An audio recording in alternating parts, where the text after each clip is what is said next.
Creating the optimal cellular environment through nutrition is really critical. But before that, we have to understand that every cell in your body is connected.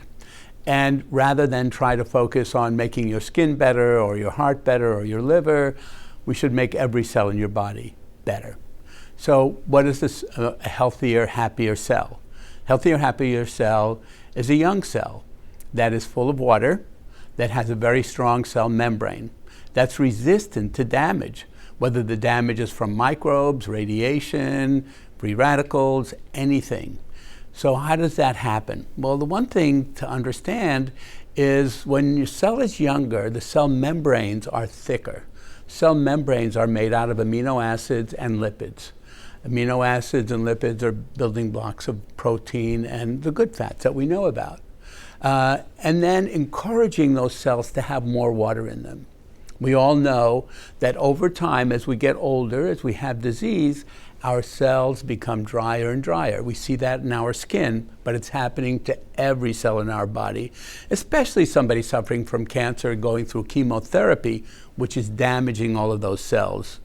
So let's look at the nutrition that's important to do that. Number one, very important, is to begin to understand that you need to eat your water, not drink it. Water is wonderful, we need it. But raw fruits and vegetables have so much more. Any raw fruit or vegetable has a minimum of 75 to 80% water. So an ounce of a vegetable or a fruit is about an ounce of water. But we're getting antioxidants, anti-inflammatories, phytonutrients, making your body alkaline, resistant to cancer and bone loss. So you're getting so much more by eating your water. So number one, eat your water. Number two, I have what I call a pitcher of health, what to eat. So at the bottom is all of those raw fruits and vegetables. And the thing about that is there are many that we know are really excellent. Everybody loves broccoli, kale, all of those things you've heard about. But if it's not something you like, you may not eat it. So I recommend making that palatable for you.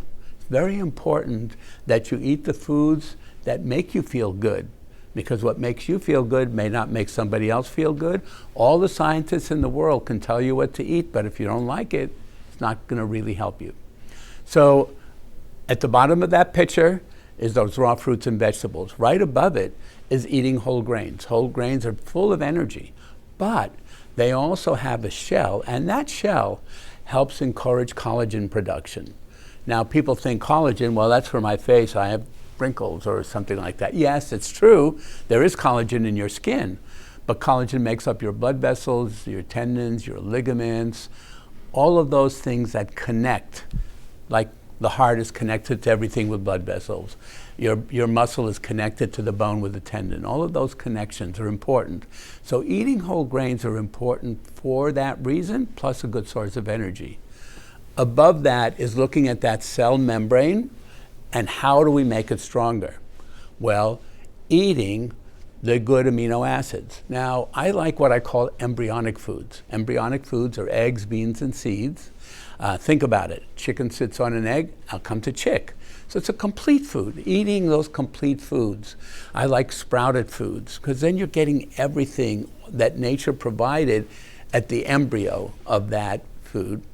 It's not a necessarily vegetarian diet.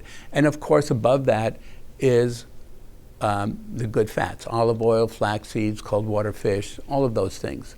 This is not necessarily a vegetarian diet, but it's basically plant-based, mostly. Above that is, if you're not getting all of those, the supplements I recommend at a minimum is a 1 a day. I'd like you to have an omega. I'd like you to have a good amino acid supplement and a glycosaminoglycans, like a glucosamine. So those are what make up what I'm suggesting. I'm not against drinking water, but I think it's healthier to eat your water. One final thing about nutrition is that with everything we do, we have to understand that making you happy with what you eat is important. So my sayings are, before there was medicine, there was food. Obviously, if we ate better, we wouldn't need so much medicine. But before there was food, there was chocolate. We need to be happy with what we eat. So I think we have to give ourselves permission to have comfort foods, even though it may not be so healthy for you, but at 20%, 15% of your diet should allow you to be comfortable and happy with what you eat. So that combination is what's going to make a difference. Nutrition's really important, but you have to take it in context with cellular level.